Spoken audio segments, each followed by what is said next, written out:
Hello students, आज हम आपके सामने लेके आए हैं केमिकल काइनेटिक्स का लेक्चर नंबर 10 और आज का लेक्चर है molecularity of the reaction. Listen carefully, आपके बोर्ड के प्रोस्पेक्टिव से ये टॉपिक बहुत ज़्यादा इम्पोर्टेंट है और आपके मेंस और नीट के पॉइंट ऑफ व्यू से ये टॉपिक बहुत इम्पोर्टेंट है। एडवांस में यहाँ से कभी भी कोई क्वेश्चन नहीं आता।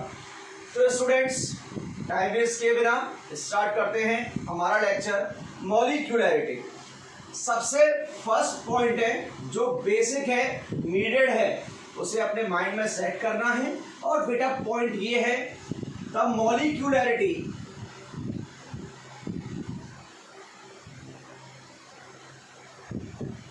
Can be defined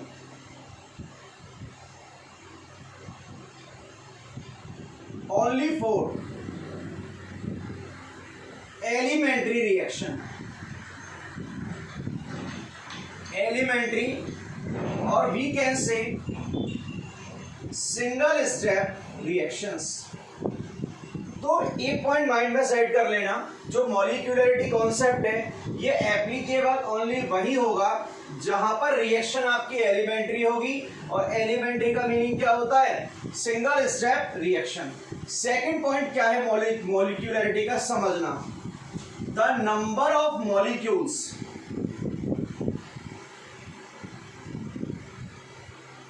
of reactant present in a reaction known as molecularity of that particular reaction,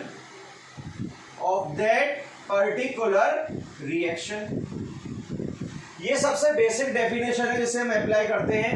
the number of molecules of reactant present in a reaction known as molecularity of that particular reaction, but dear, the reaction must be elementary reaction।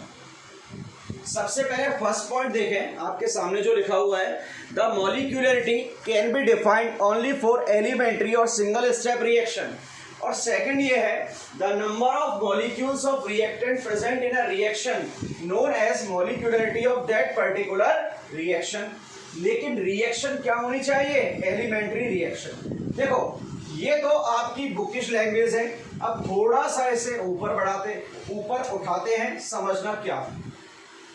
Molecularity के लिए एक मैं बहुत छोटा सा topic ले रहा हूं जिसे हम नेक्स्ट लेक्चर में ब्रीफ में पढ़ने वाले हैं, कोलिजन थ्योरी। सबसे पहले हम बात करें, एक रिएक्टेंट है, उसे हमें प्रोडक्ट में कन्वर्ट करना है। तो समझना, जब हम एक रिएक्टेंट को प्रोडक्ट में कन्वर्ट करते हैं तो सबसे पहले वहां टक्कर होती है, मतलब वहां क्या होता है? कोलिजन होता है। कोलिजन के बाद आपको एक इंटरमीडिएट प्रोडक्ट मिलेगा। कौन सा प्रोडक्ट मिलेगा आपको? एक इंटरमीडिएट प्रोडक्ट मिलेगा। और वो इंटरमीडिएट प्रोडक्ट किस में कन्वर्ट होता है? फाइनली प्रोडक्ट में। तो सबसे पहले रिएक्टेंट के जो मॉलिक्यूल हैं उनमें क्या होगा? कोलिजन। और कोलिजन के बाद क्या मिलेगा? Intermediate product. और आफ्टरवर्ड हमारा मोटिव क्या है? प्रोडक्ट ऑब्टेन करने का। तो देखो, यहां पर जो कोलिजन है ना, बात करें कोलिजन कितने टाइप का होगा? यहां पर दो टाइप का कोलिजन होगा। एक कोलिजन होता है आपका कौन सा? Effective collision. और एक होता है आपका अनइफेक्टिव कोलिजन। बहुत सिंपल लैंग्वेज में ले रहा हूं, समझना। ये इफेक्टिव और अनइफेक्टिव कोलिजन का मीनिंग क्या है? इफेक्टिव कोलिजन के बाद जितने भी रिएक्टेंट के मॉलिक्यूल हैं वो कन्वर्ट हो जाएंगे किसमें? प्रोडक्ट में। समझना, जब इफेक्टिव कोलिजन होता है तो रिएक्टेंट के जितने भी मॉलिक्यूल है वो प्रोडक्ट में कन्वर्ट होंगे। लेकिन अनइफेक्टिव कोलिजन के बाद रिएक्टेंट के मॉलिक्यूल कभी भी किसमें कन्वर्ट नहीं होते? प्रोडक्ट में कन्वर्ट नहीं होते। तो यहां पर इसको मॉलिक्यूलरिटी को थोड़ा सा मॉडिफाई कर रहे हैं। और मॉडिफाई करने का मतलब क्या है? समझना, एक रिएक्शन में जितने भी मॉलिक्यूल होंगे, मैंने क्या बोला?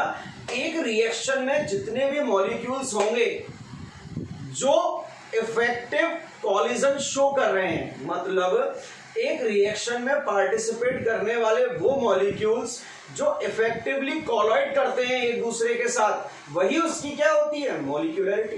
क्या होगी, मॉलिक्यूलरिटी। सपोज करो आपके पास 100 मॉलिक्यूल है एक कंटेनर में, जिनमें से 50 मॉलिक्यूल तो इफेक्टिवली कोलाइड करके प्रोडक्ट बना रहे हैं। कौन सा कोलाइड करके, इफेक्टिवली। जबकि 50 जो हैं वो अनइफेक्टिव कॉलिजन करके प्रोडक्ट नहीं बना रहे। तो जो मॉलिक्यूल्स 50 इफेक्टिवली कोलाइड कर रहे हैं ना, वही उसकी क्या होगी, मॉलिक्यूलरिटी। ये तो मैंने समझाने के लिए लिया है, 50 मॉलिक्यूलरिटी नहीं होती, 3 से ज्यादा मॉलिक्यूलरिटी नहीं होगी कभी। अब समझो, सपोज करो एक कंटेनर में आपके पास, सिर्फ हाइपोथेटिकल एग्जांपल ले रहा हूं, 5 मॉलिक्यूल है, जिनमें से 3 मॉलिक्यूल इफेक्टिव कोलाइड करते हैं और 2 मॉलिक्यूल जो हैं वो अनइफेक्टिव कोलाइड करते हैं। तो जो इफेक्टिव कॉलिजन करेंगे ना रिएक्टेंट के मॉलिक्यूल, वही उसकी क्या होती है, मॉलिक्यूलरिटी। तो देखना, इसको मैं थोड़ा सा चेंज कर रहा हूं डेफिनेशन को, जो हमारी एनसीईआरटी में लिखी हुई है वो डेफिनेशन लेके आ रहा हूं। The number of molecules of reactants which colloid effectively to provide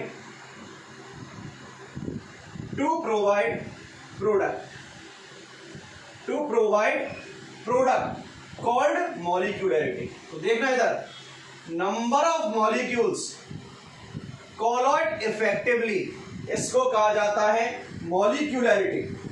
और इफेक्टिव कॉलिजन के लिए एक प्रॉपर एंगल होना चाहिए। क्या होना चाहिए, प्रॉपर एंगल, जिसे हम बोलते हैं ओरिएंटेशन। अपनी केमिस्ट्री की टर्मिनोलॉजी में क्या बोलते हैं, ओरिएंटेशन। तो ओरिएंटेशन क्या होना चाहिए उसका, प्रॉपर। देखो कैसे, एक प्रोडक्ट का फॉर्मेशन जो होता है ना बेटा, वो ओरिएंटेशन पर जरूर डिपेंड करता है। कैसे, देखना, मेरा टारगेट है A2 + B2 है, इससे प्रोवाइड कराना है मेरे को क्या, 2AB। तो A2 जो मॉलिक्यूल है वो B2 से किस किस तरह से कोलॉइड कर सकता है, समझना। ये A2 है, ये B2 है, इनमें कॉलिजन हुआ तो क्या मिला, देखना, ये इंटरमीडिएट प्रोडक्ट मिला आपको। ये कौन सा प्रोडक्ट है, इंटरमीडिएट। अब इंटरमीडिएट प्रोडक्ट में क्या होगा, क्लीवेज। तो हमें क्या क्या ऑप्टेन हो रहा है, देखना, A ऑप्टेन हो रहा है, B ऑप्टेन हो रहा है, और ऑप्टेन हो रहा है क्या, AB। इधर देखो, A2 + B2 से रिक्वायर्ड है 2 मॉलिक्यूल्स ऑफ AB, और हमें क्या मिल रहा है, सिंगल मॉलिक्यूल ऑफ AB। तो ऐसा क्यों हो रहा है, देखना, यहां पर ये सिंगल डायमेंशन में क्या कर रहे हैं, कोलॉइड। तो ये भी क्या, x, ये भी क्या भाई, ये +x, ये -x। तो ये 1 डायमेंशनल कॉलिजन है, जिससे हमें कभी भी प्रोडक्ट ऑब्टेन नहीं होगा। जो डिजायरेबल प्रोडक्ट है ना, वो AB नहीं है। इसे AB मिल तो रहा है, मिलने कितने AB चाहिए, 2। तो ये क्या है, प्रॉपर ओरिएंटेशन नहीं है। प्रॉपर ओरिएंटेशन कैसे होगा, समझना।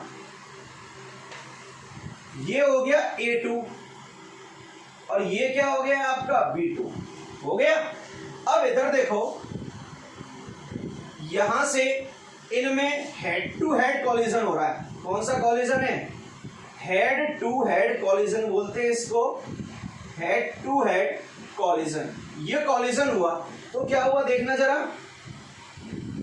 A B और B, ये इंटरमीडिएट प्रोडक्ट बना। जब इंटरमीडिएट ये बना तो यहां से इसका क्लीवेज होगा। अब क्लीवेज हुआ तो ये देखो, एक AB ये मिला और एक AB ये मिला। तो कितने AB मॉलिक्यूल ऑब्टेन हो रहे हैं, 2AB मॉलिक्यूल ऑब्टेन हो रहे हैं। तो देखो, ऊपर जब 1 डायमेंशनल कॉलिजन हो रहा था, कौन सा कॉलिजन था, 1 डायमेंशनल कॉलिजन हो रहा था यहां पर, तो यहां हमें डिजायरेबल प्रोडक्ट नहीं मिला। जबकि 2 डायमेंशनल जब हुआ तो यहां पर कौन सा है, डिजायरेबल प्रोडक्ट मिला, हेड टू हेड कॉलिजन। तो ये तो अनइफेक्टिव कॉलिजन का एग्जांपल हुआ। कौन सा है, अनइफेक्टिव। तो ये कौन सा कॉलिजन हो गया, इफेक्टिव कॉलिजन। तो इफेक्टिव कॉलिजन कब हुआ, जब ओरिएंटेशन क्या था, प्रॉपर। सुन लेना, इफेक्टिव कॉलिजन तभी होता है जब ओरिएंटेशन क्या होगा आपका, प्रॉपर। तो जितने भी रिएक्टेंट के मॉलिक्यूल हैं वो अगर इफेक्टिव कॉलिजन शो कर रहे हैं प्रोडक्ट फॉर्मेशन के लिए, क्या बोला मैंने बेटा, इफेक्टिव कॉलिजन शो कर रहे हैं प्रोडक्ट फॉर्मेशन के लिए, तो वही क्या होती है उसकी, मॉलिक्यूलरिटी। तो पहला पॉइंट तो मैंने ये बताया कि ये हमेशा किसके लिए डिफाइन होगी, एलिमेंट्री रिएक्शन के लिए और सिंगल स्टेप के लिए। सेकंड, जितने भी नंबर ऑफ रिएक्टेंट होंगे वो इफेक्टिवली कोलाइड कर रहे हैं, तो वही क्या होगी उसकी, मॉलिक्यूलरिटी। अब इसके एग्जांपल स्टार्ट करते हैं, तो एग्जांपल देखना। एग्जांपल नंबर फर्स्ट है, मैं सिंपल लिख के प्रोवाइड करा रहा हूं, A + B arrow product P। Sir हमें कैसे पता चलेगा इनमें इफेक्टिव होगा या अनइफेक्टिव होगा, तो आपको आइडेंटिफाई भी नहीं करना, वहां एग्जामिनर लिख के देगा रिएक्शन कौन सी है, एलिमेंट्री। अब एलिमेंट्री है तो सबसे पहले रेट लॉ एक्सप्रेशन लिखो, R = K, A⁻1 B⁻1 हो गया। तो देखना, एक एलिमेंट्री रिएक्शन में जितने रिएक्टेंट के मॉलिक्यूल हो वही क्या होती है उसकी, मॉलिक्यूलरिटी। क्या होती है, मॉलिक्यूलरिटी। तो कितनी हो गई, 2। अब ऑर्डर निकालना, कंसंट्रेशन की पावर का एडिशन कर देते हो, तो लास्ट लेक्चर से बता चुका हूं, वही क्या आता है उसका, ऑर्डर। ऑर्डर कितना आ गया, 2। एक और एग्जांपल ले लेते हैं यहां से, on decomposition of NH4NO2 in the presence of heat we obtain dinitrogen along with 2 molecules of H2 and here it is a type of elementary reaction। अब कुछ नहीं करना, एलिमेंट्री देखते ही ये देखो कितने रिएक्टेंट के यहाँ पर मॉलिक्यूल है, एक। तो इसकी रेट लॉ एक्सप्रेशन लिखना चाहो तो लिखो, क्योंकि कॉम्पिटिटिव एग्जाम में टाइम किल नहीं करना है, 1। तो इसका मॉलिक्यूलरिटी क्या आ गई, 1, और ऑर्डर भी क्या आ गया इसका, 1। देख लो, मॉलिक्यूलरिटी क्या आ चुकी है, 1, और ऑर्डर भी क्या आ चुका है इसका, 1 आ चुका है। नाउ थर्ड एग्जांपल पर मूव करते हैं। 2HI प्रोवाइडिंग H2 + I2, इसका डिकम्पोजिशन किया तो H2 + I2 मिला। यहां पर भी आपको गिवन है कि रिएक्शन जो है वो एलिमेंट्री रिएक्शन है। कौन सी रिएक्शन है, एलिमेंट्री। तो देखना यह रेट क्या आएगा, K × HI⁻2। भाई एलिमेंट्री रिएक्शन है, सिंगल स्टेप है, तो कोई प्रॉब्लम ही नहीं है। यहां मॉलिक्यूलरिटी क्या निकल के आ गई इसकी, देखना जरा, मॉलिक्यूलरिटी = 2, क्योंकि एलिमेंट्री में जितने रिएक्टेंट है वही मॉलिक्यूलरिटी होती है। तो ऑर्डर तो इजी है, पावर क्या है, 2। ये आ गया ऑर्डर निकल के। नेक्स्ट देख लेते हैं और example, 2NO + O2, it is providing you 2 of NO2। यहां भी गिवन है, रिएक्शन क्या है, एलिमेंट्री। तो सोचो मॉलिक्यूलरिटी कितनी हुई, रेट का एक्सप्रेशन नहीं लिख रहा, 2 और 1 3, और ऑर्डर भी क्या हो गया, 3।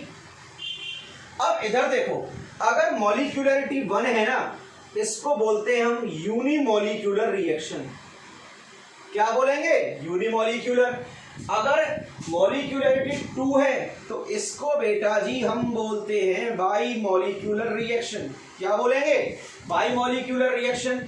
यहां पर कितनी आ गई, 3, तो 3 है तो टर मॉलिक्यूलर रिएक्शन, और 3 से ज्यादा कभी भी आपकी मॉलिक्यूलरिटी नहीं होती। तो चारों एग्जांपल देख लो, सब में आपको गिवन है रिएक्शन एलिमेंट्री टाइप की रिएक्शन है, गिवन है यहां पर कि रिएक्शन एलिमेंट्री है। तो जितने भी रिएक्टेंट होंगे आपके वही क्या होगी उसकी मॉलिक्यूलरिटी।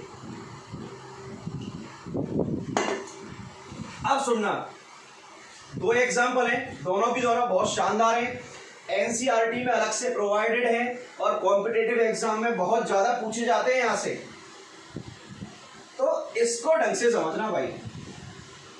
ये एग्जांपल है आपके pseudo first order reaction. Pseudo का मतलब क्या होता है? फाल्स। फाल्स का मतलब झूठा, झूठी फर्स्ट ऑर्डर की रिएक्शन। झूठी क्यों बोला, देखते हैं भाई इसको भी। इसका फर्स्ट एग्जांपल है hydrolysis of ester. Hydrolysis of ester, it is CS3COO C2H5 plus H2O। ये आपको गिवन। आपने क्या किया, इसका हाइड्रोलाइसिस किया तो आपको ऑक्टेन क्या हुआ, CS3COOH प्लस C2H5OH। ये क्या हो गया, इथेनॉल और इथेनोइक एसिड। और ये क्या हो गया, इथाइल एसीटेट। अब इधर देखना, इसके लिए रेट लॉ एक्सप्रेशन लिखना है। एलिमेंट्री रिएक्शन है ये भी, तो रेट लॉ क्या हुआ, K CS3COO C2H5H2O। चलो इसको देखो, देख के बताओ इसका ऑर्डर क्या होने वाला है। सर इसमें क्या है, ये 1 है, ये 1 है, कितना हो गया सर, 2 हो गया। अरे गधे, इसका ऑर्डर 2 नहीं होता, इसका ऑर्डर 1 आता है। कैसे समझना, यहां पर H2O जो है वो एज अ सॉल्वेंट यूज होता है। भाई H2O तो कहीं भी ले लो, सॉल्वेंट की तरह यूज होगा, डिसॉल्व करने के काम आएगा। और ये एज अ सॉल्वेंट यूज हो रहा है तो ये हमेशा कांस्टेंट रहेगा, मतलब इसके अमाउंट पे नेग्लिजिबल चेंज आएगा। कैसे, सपोज करो ये मैंने 1 मोल पर लीटर ले लिया और ये कितना होगा, सॉल्वेंट है एक्सेस में, मैंने ये 100 मोल पर लीटर लिया और ये कितना ले लिया, 1 मोल पर लीटर। तो भाई 1 इसके 1 से ही तो रिएक्ट कर पाएगा, ऐसा तो नहीं है 100 से रिएक्ट कर जाएगा। भाई प्रोडक्ट बनाने के लिए कॉलिजन होगा, बिना कॉलिजन हुए प्रोडक्ट नहीं बनेगा। क्या बोला सर, इतनी जल्दी जल्दी बोल रहे, बेटा आराम से सुनो। बेटा प्रोडक्ट बनाने के लिए टकराना जरूरी है भाई, प्यार बढ़ाने के लिए टकरार होना जरूरी है। और प्यार का उत्पाद क्या है आपका, प्रोडक्ट ही तो है। तो ये बताओ, यहाँ पर मैं आपसे एक बात पूछूं, आप एक अकेले हो और यहाँ पर 100 लड़कियां हैं, आपको शादी करनी है, तो 1 + 100 = क्या है, शादी। तो आप 100 की 100 से शादी कर लोगे क्या, नहीं करोगे, एक से तो करोगे भाई। बची कितनी, 99 बची ना। तो ये बताओ कोई ज्यादा चेंज आया है क्या, माइन्यूट चेंज आया है, कितना है, माइन्यूट। मतलब जब हमने इसके 1 मोल पर लीटर को लिया और इसने 100 मोल पर लीटर से रिएक्ट किया तो नेग्लिजिबल चेंज आ रहा है। मतलब ये तो क्या हो गया आपका, कांस्टेंट हो गया, नहीं हो गया, पहले भी उतना ही है और बाद में भी लगभग उतना ही है। तो यहां से हम K कांस्टेंट और H2O कांस्टेंट को लिख देते हैं K'। तो देखना रेट = क्या आ रहा है, K' ब्रैकेट CS3COO C2H5, ये आ गया आपका। तो इधर देखना, अब रेट कंसंट्रेशन की पावर किस पे डिपेंड कर रही है, 1 पे डिपेंड कर रही है। तो इसका ऑर्डर भी निकल के क्या आ रहा है, 1। देख लेना, कहीं पर अगर H2O गिवन है ना, उसे हम ऑर्डर कैलकुलेट करने में कंसीडर नहीं करते, क्योंकि ये हमेशा कांस्टेंट रहता है, एज अ सॉल्वेंट होता है, माइन्यूट चेंज आता है यहाँ पर। तो rate = K' CS3COO C2H5 power 1, तो ऑर्डर 1। अब इसकी मॉलिक्यूलरिटी बहुत बड़ा खेल है कि इसकी मॉलिक्यूलरिटी क्या होगी। तो देखो, मॉलिक्यूलरिटी को हम क्या बोलते हैं, सर जितने रिएक्टेंट के मॉलिक्यूल इफेक्टिवली कोलॉइड करेंगे, इसका एक इसके एक के साथ तो कर ही रहा है ना, एक के साथ तो करेगा ही। तो इफेक्टिवली कोलॉइड कितने कर रहे हैं, 2। तो मॉलिक्यूलरिटी कितनी आ गई इसकी, 2। तो ये फर्स्ट एग्जांपल है बहुत स्टैंडर्ड, हाइड्रोलाइसिस ऑफ एस्टर। इसको देखें और नोट करें फटाफट।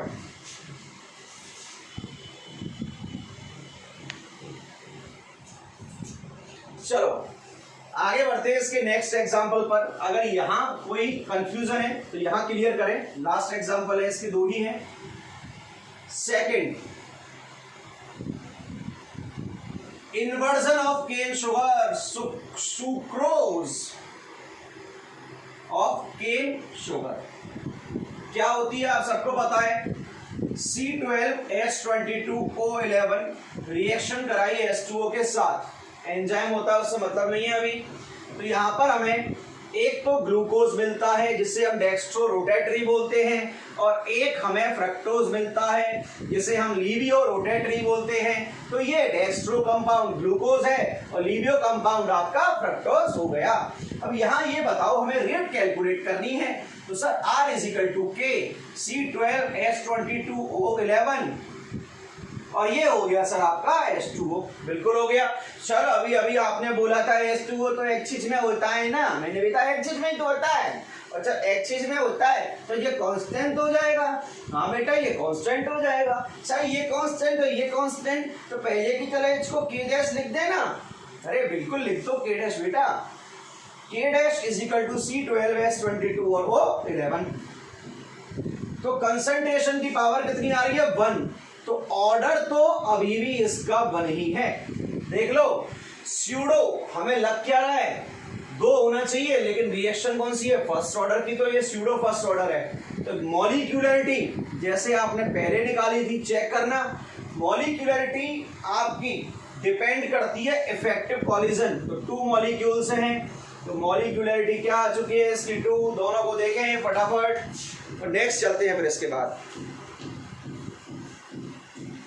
यहां तक हम आपको समझा चुके हैं क्या क्या आपको पता है। एक तो हम आपको बता चुके हैं कि मॉलिक्यूलरिटी क्या होती है, दूसरा पॉइंट हम ये बता चुके हैं कि मॉलिक्यूलरिटी हमेशा सिंगल स्टेप रिएक्शन के लिए निकाली जाती है। तो अब हम नेक्स्ट देखने जा रहे हैं मॉलिक्यूलरिटी फॉर कॉम्प्लेक्स और मल्टी स्टेप रिएक्शन। एक बच्चा खड़ा हुआ और बोला सर अभी अभी तो आपने बताया था जो सिंगल स्टेप होंगी उनके लिए ही मॉलिक्यूलरिटी निकालेंगे, तो यहाँ क्यों टाइम पास कर रहे हो। तो मूर्ख प्राणी रुक जाओ, इसको भी देख लेते हैं थोड़ा सा। देखने में क्या जा रहा है सर, देखने में तो बहुत कुछ जा रहा है। देखने ही तो जाते हैं चौराहों पर, पुलिस वाले सर हमारे पिछवाड़े लाल करके भेज देती है। सर दिखाओ मत बताओ। चलो तो आगे चलते हैं। ये रिएक्शन कॉम्प्लेक्स रिएक्शन है, एलिमेंट्री गिवन नहीं है। तो आप सबसे पहले क्या करो इसके लिए रेट लॉ एक्सप्रेशन, ये आपको गिवन है क्योंकि भाई आप सिंगल के लिए ही लिख सकते हो। रेट लॉ एक्सप्रेशन बता चुका हूं। कॉम्प्लेक्स के लिए एक्सपेरिमेंटली डिटरमाइन किया जाता है, पावर हो गया 2, बना दिया पावर 2 है। ये कहां से आया डाटा आपका एक्सपेरिमेंटली, तो ऑर्डर तो क्या आ गया 2। अब कॉम्प्लेक्स के लिए मॉलिक्यूलरिटी निकाल ही नहीं सकते, तो मॉलिक्यूलरिटी हो गई इसकी नॉट डिफाइंड। बटा सॉल्व, पहले बोला था मॉलिक्यूलरिटी कैलकुलेट नहीं कर सकते। सेकंड एग्जांपल और ले लेते हैं। CH3CHO arrow CH4 plus CO2, ये भी एलिमेंट्री नहीं है। इसके लिए आपको रेट लॉ एक्सप्रेशन गिवन है कि CH3CHO की पावर 3/2 दे दिया। यहां देखना ये कहां से आया है, एक्सपेरिमेंट से आया है, तो ऑर्डर तो आप इजीली निकाल दोगे क्या 3/2। तो मॉलिक्यूलरिटी पहले की तरह आएगी क्या आपकी नॉट डिफाइंड। मॉलिक्यूलरिटी क्या है नॉट डिफाइंड। तो ऊपर देख लो जो लिख रहा है कि कॉम्प्लेक्स रिएक्शन के लिए कभी भी मॉलिक्यूलरिटी को आप डिफाइंड नहीं कर सकते, ये हमेशा नॉट डिफाइंड रहेगी। ये फिक्स है, ये नियति ने तय किया हुआ है, यूनिवर्सल ट्रूथ है। प्रेजेंट इंडेफिनिट टेंस लगा दो, ताहती है ते हैं। चलो आगे चलते हैं। एक बार एक क्वेश्चन ऐसा आया बेटा नीट के एग्जाम में, जिन्हें बहुत बच्चे आते हुए भी गलत करके आए। कैसे, इंपोर्टेंट क्वेश्चन है, नीट में आया हुआ है। N2 + 3H2 प्रोवाइड करा रहा है 2NH3। अच्छा क्वेश्चन है, और रिएक्शन गिवन थी वहां पर एलिमेंट्री रिएक्शन है, और पूछा इसका मॉलिक्यूलरिटी क्या होगी। बच्चों ने सोचा 1 और 3 4, तो बच्चों ने ऑप्शन भी दिया हुआ था 4 टिक किया, लेकिन ये गलत हो गया। गलत क्यों हो गया, मैक्सिमम मॉलिक्यूलरिटी कितनी आती है आपकी 3 से ज्यादा मॉलिक्यूलरिटी पॉसिबल नहीं है। तो सुनना, अगर कहीं पर एलिमेंट्री रिएक्शन गिवन हो और 3 से ज्यादा मॉलिक्यूलरिटी आपकी आ रही हो, तो आप आंसर 3 टिक करके आना, 4 मत करके आना। सपोज करो 6 आ रही हो तब भी 3, 5 आ रही हो तब भी 3 से ज्यादा होते ही वो 3 मानी जाती है। एलिमेंट्री रिएक्शन के लिए। अब आते हैं अपने नेक्स्ट और लास्ट टॉपिक पर आज के, जो आपके board of point of view से बहुत ज्यादा इंपॉर्टेंट है, difference between order and molecularity of reaction. Order and molecularity of reaction. तो देखो सबसे पहला तो यही था, इसको हम प्रैक्टिकली डिटरमाइन करते हैं, लेकिन इसको हम एक्सपेरिमेंटली डिटरमाइन करते हैं। इसको हम एलिमेंट्री रिएक्शन के लिए भी निकाल सकते हैं और कॉम्प्लेक्स के लिए भी निकाल सकते हैं, चाहे कोई भी हो उसके लिए। एलिमेंट्री गिवन है तो डायरेक्ट रेट लॉ एक्सप्रेशन लिखो, अगर कॉम्प्लेक्स गिवन है तो प्रैक्टिकली वो आपको देगा कि इसकी रेट लॉ इक्वेशन क्या है। चलो, जबकि इसको हम ओनली एक्सपेरिमेंटली डिटरमाइन, इसको हम ओनली थ्योरेटिकली डिटरमाइन कर सकते हैं, प्रैक्टिकली डिटरमाइन नहीं कर सकते। Sorry my mistake sorry. इसको हम प्रैक्टिकली डिटरमाइन करते हैं और इसको डिटरमाइन करते हैं थ्योरेटिकली। ये एलिमेंट्री और कॉम्प्लेक्स दोनों के लिए और ये एलिमेंट्री के लिए। Next, it can be, I have already told you, positive, negative, zero and fractional. ये पॉजिटिव भी हो सकती है, नेगेटिव भी, जीरो भी और फ्रैक्शनल भी। जबकि मॉलिक्यूलरिटी हमेशा एक इंटीजर नंबर होता है, होल नंबर होगा, ये कभी पॉइंट नहीं होगा, ये क्या होगा, हमेशा इंटीजर। जैसे ये 0 नहीं हो सकता, ये 1 होगा, 2 होगा, 0.5 नहीं हो सकता, 1.5 नहीं हो सकता। ये बताओ कभी कोई आधा मॉलिक्यूल रिएक्ट कर सकता है क्या? पौना कर सकता है, 1.5, 0.3, 0.4, 4.5, 5.5। कभी भी फ्रैक्शन में मॉलिक्यूल्स कोलॉइड नहीं कर सकते। तो 0.5 और 1.5। लास्ट है, it can be greater than 3। ये 3 से ज्यादा हो सकता है, लेकिन ये जो है वो या तो 3 के बराबर या 3 से कम, या तो 3 के बराबर होगा या 3 से कम होगा। तो पहला डिफरेंस देख लो, ये प्रैक्टिकली, ये थ्योरेटिकली। ये एलिमेंट्री रिएक्शन के लिए और कॉम्प्लेक्स के लिए, जबकि ये एलिमेंट्री के लिए। ये पॉजिटिव, नेगेटिव, जीरो, फ्रैक्शनल, जबकि ये इंटीजर होल नंबर होगा। ये ग्रेटर देन 3 हो सकता है, बट ये इक्वल और लेस देन क्या होगा, 3। आज का लेक्चर यही समाप्त करते हैं। Till then take care, bye bye.